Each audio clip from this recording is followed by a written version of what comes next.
Hello everyone. Last video में हमने EPS के बारे में डिस्कस किया था, अर्निंग पर शेयर के बारे में, जिसमें हमने ओवरऑल देखा था कि ईपीएस होता क्या है, इसकी कैलकुलेशन कैसे होती है, इसकी इंपॉर्टेंस क्या है, इसकी यूसेज क्या है, और ऑल्सो हमने उसकी लिमिटेशंस के बारे में चर्चा की थी कि हमें एनालाइज करते वक्त किन किन चीज़ों का ध्यान में रखना होता है। ओके, इस वीडियो में हम डिस्कस करेंगे ईपीएस के दो अलग वर्जन्स के बारे में, जो है डाइल्यूटेड ईपीएस और adjusted EPS. Okay, so let's start. सबसे पहले हम डिस्कस करते हैं डाइल्यूटेड ईपीएस के बारे में कि डाइल्यूटेड ईपीएस होता क्या है, इसकी कैलकुलेशन कब और क्यों होती है। ओके, तो पहले तो समझते हैं इसकी कैलकुलेशन कब होती है। तो अगर किसी कंपनी की बैलेंस शीट में प्रेफरेंस शेयर्स है, प्रेफरेंस शेयर्स किस तरह के प्रेफरेंस शेयर, जो कि कन्वर्टेबल है। Convertible means convertible to equity share. Okay, या कोई डिबेंचर्स है जो कि अगेन कन्वर्टेबल है टू इक्विटी शेयर, या कंपनी ने किसी तरह के स्टॉक वारंट्स या स्टॉक ऑप्शंस इश्यू कर रखे हैं, अगेन जिसके अगेंस्ट में कंपनी को इक्विटी शेयर इश्यू करने पड़ेंगे। ओके, इसका मतलब अगर कंपनी ने कोई भी ऐसी सिक्योरिटीज इश्यू कर रखी है जो कि अभी इक्विटी शेयर नहीं है, अभी इक्विटी शेयर्स नहीं है, बट वो आगे जाके इक्विटी शेयर्स में कन्वर्ट हो जाएगी। ओके, तो इस तरह की कोई अगर सिक्योरिटी इश्यू कर रखी होती है, तो उन केसेस में, अगर ऐसी कोई सिक्योरिटी इश्यू कर रखी है, तो उन केसेस में डाइल्यूटेड ईपीएस की कैलकुलेशन होती है। ओके, ये ऐसा नहीं है कि कैलकुलेशन जो है वो इश्यू ये कन्वर्जन होने के बाद होती है, ये इश्यू कन्वर्जन होने के पहले होती है, क्योंकि अगर कन्वर्जन होने के बाद देखोगे तब तो वो ऑलरेडी इक्विटी शेयर बन चुके होंगे, राइट। तो उसमें तो डाइल्यूटेड ईपीएस का मतलब ही नहीं है, तो कन्वर्जन होने के पहले कैलकुलेशन होती है। तो अगर किसी कंपनी के बैलेंस शीट में किसी तरह का इस तरह के सिक्योरिटीज रहती है जो कि इक्विटी शेयर में आगे जाके कन्वर्ट होगी, तो उनके लिए हम डाइल्यूटेड ईपीएस की कैलकुलेशन करते हैं। ओके, अब इसको समझते हैं कि इसकी कैलकुलेशन करने की जरूरत क्यों पड़ती है। तो क्या होता है जब हम ईपीएस कैलकुलेट करते हैं, ईपीएस का फॉर्मूला क्या होता है, earnings available for equity share holders divide by number of equity share, number of equity share बोलो या वो weighted average number of equity share बोलो, weighted average number of equity share. Okay, EPS का form होता है earnings available for equity share holder divide by number of equity shares, right. अब क्या होगा कि अगर फ्यूचर में अगर ये प्रेफरेंस शेयर या डिबेंचर या स्टॉक वारंट इक्विटी शेयर में कन्वर्ट हो जाते हैं, अगर वो इक्विटी शेयर में कन्वर्ट हो जाएंगे, तो ये आपके नंबर ऑफ इक्विटी शेयर तो बढ़ जाएंगे, राइट। आपके नंबर ऑफ इक्विटी शेयर बढ़ जाएंगे, जबकि earnings available for equity share holders मतलब वो जनरली कांस्टेंट रहती है, या थोड़ी सी चेंज होगी, वो हम देखेंगे कि वो इन एलिमेंट्स के कारण चेंज होती है, बट मोर लेस वो कांस्टेंट रहती है। अगर आप स्टॉक वारंट्स की बात करते हो, राइट, फॉर एग्जांपल, तो उसे आपके अर्निंग्स में कोई फर्क नहीं पड़ता है, बट आपके नंबर ऑफ इक्विटी शेयर बढ़ जाएंगे, क्योंकि जब वो इक्विटी शेयर में कन्वर्ट हो जाएंगे, राइट, तो उसे कंपनी के ईपीएस पे फर्क पड़ेगा। ओके, तो जो इन्वेस्टर्स होते हैं उनको पता होना चाहिए कि फ्यूचर में उनके ईपीएस पे कितना इम्पैक्ट आने वाला है, राइट, डाइल्यूशन से कितना इम्पैक्ट होगा। डाइल्यूशन का मतलब क्या हुआ, ओके, बेसिकली ये डाइल्यूशन का मतलब क्या हुआ कि जब भी आप नए इक्विटी शेयर इशू करते हो या कोई किसी और सिक्योरिटी को इक्विटी शेयर में कन्वर्ट करते हो, तो एग्जिस्टिंग जो शेयर होल्डर्स होते हैं उनका जो कंट्रोल होता है वो डाइल्यूट हो जाता है। पहले जहाँ कंपनी में 10,000 शेयर होल्डर्स थे फॉर एग्जाम्पल, अब ये कन्वर्ट होने के बाद 15,000 हो जाएंगे, राइट। तो जो प्रॉफिट पहले 10,000 लोगों में बढ़ता था वो 15,000 लोगों में बढ़ेगा, ऑब्वियसली, राइट, क्योंकि हमारे इक्विटी शेयर बढ़ रहे हैं। तो इसलिए वो डाइल्यूशन हो जाता है, अर्निंग्स का डाइल्यूशन हो जाता है। इसलिए उनको पता होना चाहिए कि कंपनी की अगर ये इक्विटी शेयर वगैरह कन्वर्ट हो जाते हैं, इक्विटी शेयर में कन्वर्ट हो जाते हैं, तो उनके अर्निंग्स पे कितना फर्क पड़ेगा, ताकि उनको एक क्लियर विजिबिलिटी रहे, क्लियर पिक्चर मिले कंपनी के ओवरऑल अर्निंग के बारे में। इसलिए डाइल्यूटेड ईपीएस कैलकुलेट होता है। ओके, तो फॉर्मूला वही रहता है, फॉर्मूला वही रहेगा डाइल्यूटेड ईपीएस कैलकुलेट करने का, बट आपको नंबर्स क्या लेने हैं वो अलग हो जाते हैं कि अर्निंग्स में कितना नंबर लेना है, नंबर ऑफ इक्विटी शेयर में कितना नंबर लेना है वो थोड़ा सा चेंज हो जाता है। अब इसको एक एग्जाम्पल के थ्रू भी हम समझने की कोशिश कर सकते हैं। लेट्स से अगर एक कंपनी है, कंपनी का जो नेट इनकम है या earnings available for equity share holder, okay, वो 10 लाख दे रखी है हमें, ओके, और नंबर ऑफ इक्विटी शेयर अभी दे रखे हैं 1 लाख, ओके। तो इस केस में हमारा नॉर्मल ईपीएस तो सिंपल है, वो 10 हो गया, ओके। अब इसके साथ हमें दे रखा है कि कंपनी ने प्रेफरेंस डिविडेंड दिया था, या प्रेफरेंस डिविडेंड दिया है 50,000 का, और इंटरेस्ट भी दिया है 50,000 का, ओके, और टैक्स रेट हमें दे रखी है 30%। और लेट्स से ये सारे कन्वर्टेबल ही है, मैं जस्ट एक हाइपोथेटिकल एग्जांपल ले रहा हूँ, ओके। ये सारे कन्वर्टेबल ही है, और इन प्रेफरेंस शेयर के अगेंस्ट में हमें 10,000 इक्विटी शेयर इशू करने पड़ेंगे, और इन डिबेंचर्स के अगेंस्ट में हमें 10,000 इक्विटी शेयर इशू करने पड़ेंगे, फॉर एग्जाम्पल। ये सिनेरियो है, हाँ। तो जब आप बेसिक ईपीएस कैलकुलेट करोगे तो बेसिक में आपने अर्निंग्स ये ले ली, अर्निंग्स आपकी 10 लाख हो गई, क्योंकि earnings available for equity share holder है, और number of equity share 1 lakh ले लिए, तो आपका ईपीएस आ गया 10, ओके। बट जब आप डाइल्यूटेड ईपीएस की कैलकुलेशन करोगे,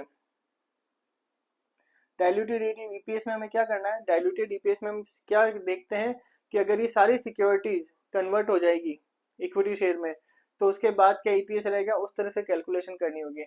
तो लेट्स से अगर ये प्रेफरेंस शेयर भी कन्वर्ट हो जाते हैं, डिबेंचर्स भी कन्वर्ट हो जाते हैं, तो हमारे नंबर ऑफ इक्विटी शेयर कितने बचेंगे, 1 लाख तो पहले से थे, 10-10 हजार और ऐड हो जाएंगे, तो 1 लाख प्लस 10,000 हमारे प्रेफरेंस शेयर के जो ऐड हो जाएंगे नए इक्विटी शेयर, और 10 लाख सॉरी 10,000 उसके, तो टोटल 1,20,000 हो गया। 1,20,000 तो हमारे नंबर ऑफ इक्विटी शेयर बचेंगे। क्या अर्निंग्स हमें सेम ही लेनी है क्या, अर्निंग सेम ही लेनी है क्या, नहीं, क्योंकि जब आप ये अज्यूम कर रहे हो कि प्रेफरेंस डिविडेंड कन्वर्ट हो गए हैं, डिबेंचर्स भी कन्वर्ट हो गए हैं, तो आपका उसका इम्पैक्ट अर्निंग्स पे रहेगा। क्यों, क्योंकि ये जो अर्निंग्स आई है after deducting everything, interest, preference dividend सब डिडक्ट करने के बाद ही अर्निंग आई है, राइट।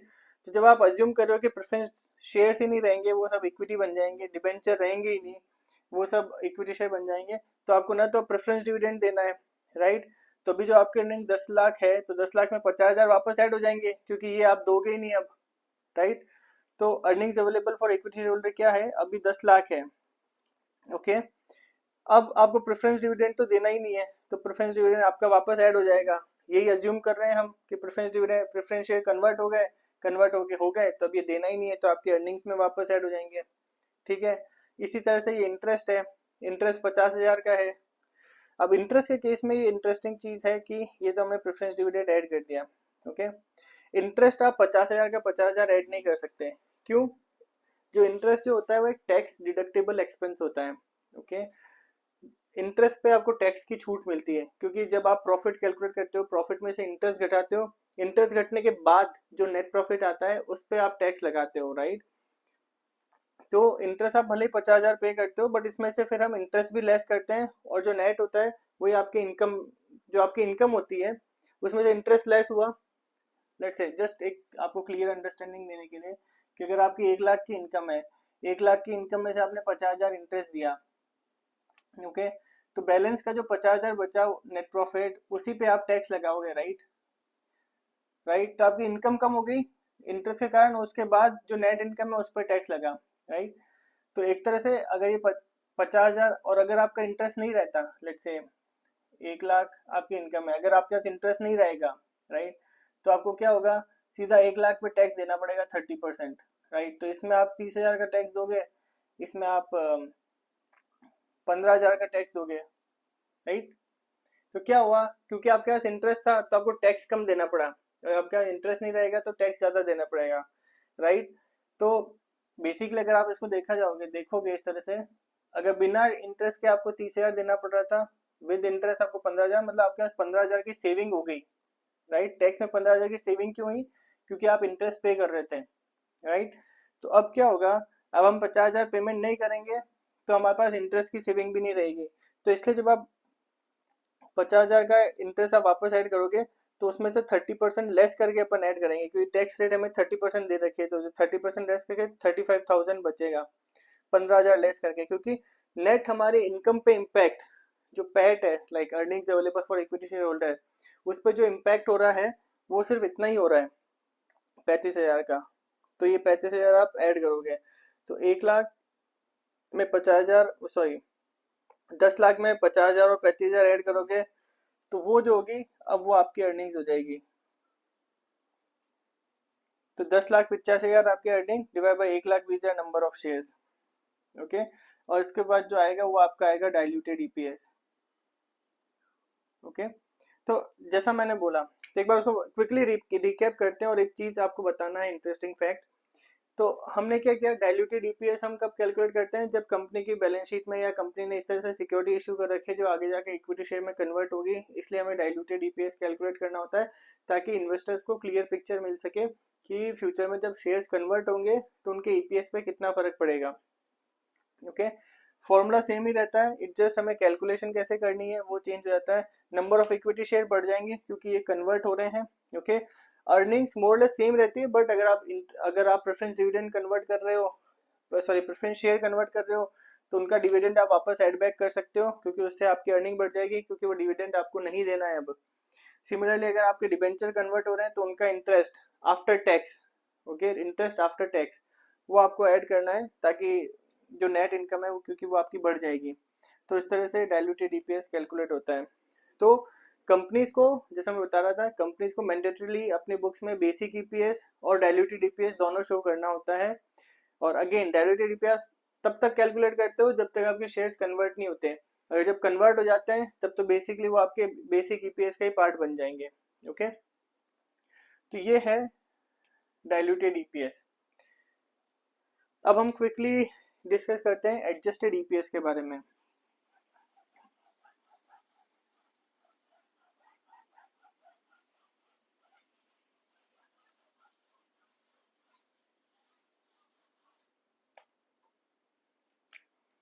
अगेन आपने एक टर्म सुनी होगी, अगर आपने ईपीएस के बारे में पढ़ा है तो एडजस्टेड ईपीएस।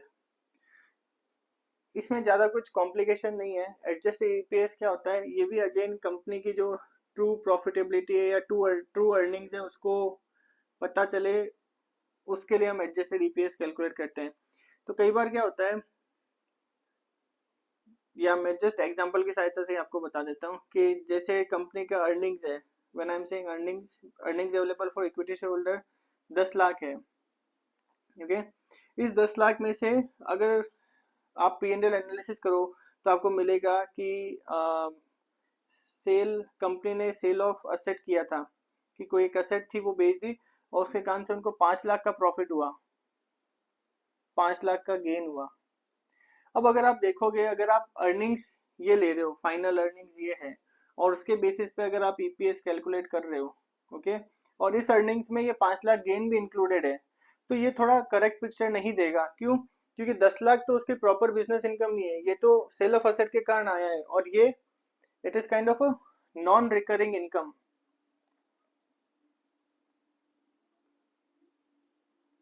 ओके, तो अगर इसके बेसिस पे आप ईपीएस डायरेक्टली कैलकुलेट कर दोगे that will not give you the right picture. इसलिए ताकि कंपनी की सही प्रॉफिटेबिलिटी के अकॉर्डिंग सही ईपीएस कैलकुलेट हो, उसके लिए एडजस्टेड ईपीएस कैलकुलेट होता है। तो उस एडजस्टेड ईपीएस में हम क्या करते हैं, जो भी नॉन रिकरिंग इनकम या एक्सपेंस होते हैं, नॉन रिकरिंग इनकम और एक्सपेंस को वापस, जब भी आप अर्निंग्स की कैलकुलेशन करते हो तो उसमें नॉन रिकरिंग इनकम और एक्सपेंस को एडजस्ट कर देते हो। ओके, हमारा ईपीएस का फॉर्मूला क्या था, earnings available for equity share holder divide by number of equity share, right, basically यही फॉर्मूला है। तो ये जो अर्निंग आप ले रहे हो, इस अर्निंग में आपको अगर कोई आपका गेन है, नॉन रिकरिंग इनकम आई है, तो उसको वापस लेस कर देना है।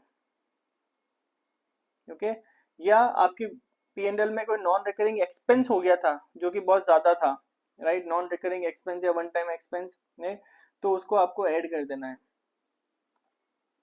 तो उस अर्निंग्स में वापस को लेस और ऐड करके ही जो आपका नेट प्रॉफिट आएगा उसको बोलेगा आप एडजस्टेड प्रॉफिट या एडजस्टेड अर्निंग। ओके, उसको फिर आप नंबर ऑफ शेयर से डिवाइड करोगे तो आपका ईपीएस कैलकुलेट होगा, उसको आप एडजस्टेड ईपीएस बोलोगे। ये बहुत ही इंपॉर्टेंट होता है, क्योंकि अगर आप इन नॉन रिकरिंग आइटम्स को या वन टाइम लॉसेस और गेन को अगर कंसिडर नहीं करोगे तो आपका जो ईपीएस है या प्रॉफिटेबिलिटी भी होगी वो करेक्ट पिक्चर नहीं देगी। इसलिए अगर कोई नॉन रिकरिंग इनकम है, ओके, वन टाइम इनकम या एक्सपेंस है, उसको एडजस्ट करो। तो इनकम को लेस कर दो क्योंकि वो अर्निंग्स में ऑलरेडी इंक्लूडेड है, एक्सपेंस को ऐड कर दो क्योंकि वो ऑलरेडी डिडक्टेड है। ओके, अगेन इंपॉर्टेंट थिंग है कि टैक्स एलिमेंट, जैसे हमने डाइल्यूटेड ईपीएस के केस में देखा था कि जब आप डिबेंचर का इंटरेस्ट देख रहे थे तो उसमें हमने टैक्स इम्पैक्ट को एडजस्ट किया था, राइट। तो उस यहाँ पे भी टैक्स इम्पैक्ट को कंसिडर करना है। फॉर एग्जांपल इसमें अगर हमें दे रखिए कि कंपनी की टैक्स रेट है 30% और सेल से हमें 5 लाख का गेन हुआ था, 5 लाख का गेन हुआ था क्योंकि यहाँ हम अर्निंग्स की बात कर रहे हैं। अर्निंग मतलब ये पूरा नेट प्रॉफिट आ गया, सब कुछ डिडक्ट करने के बाद, टैक्स वैक्स के बाद ये हमारा प्रॉफिट हो रहा है, राइट। जब ये सेल ऑफ असेट है, ये हमें 5 लाख सेल करने से लगे हैं तो ऑब्वियसली हमने इस पे 30% टैक्स दिया होगा। 30% टैक्स दिया होगा मतलब 1.5 लाख का टैक्स दिया होगा, तो नेट हमारा 3,50,000 मिला है इस एक्टिविटी से, राइट। तो जो 3,50,000 है वही इसमें इंक्लूडेड है क्योंकि ये टैक्स डिडक्ट करने के बाद है। ये जो प्रॉफिट आया है ये टैक्स डिडक्ट करने के बाद आया है, जबकि हमारा ग्रॉस प्रॉफिट है गेन, मतलब नेट प्रॉफिट है गेन जो सेल ऑफ असेट से आया है। जब ये आया होगा तो इसमें हमें टैक्स भी देना था, तो टैक्स देने के बाद जो 3,50,000 वो हमारा नेट इनकम है जो इसमें इंक्लूड हुई होगी। तो इसलिए जब आप ऐड करोगे वो आफ्टर टैक्स ऐड करना है, तो यहाँ पे आप सॉरी लेस करना है, लेस करना है, ओके।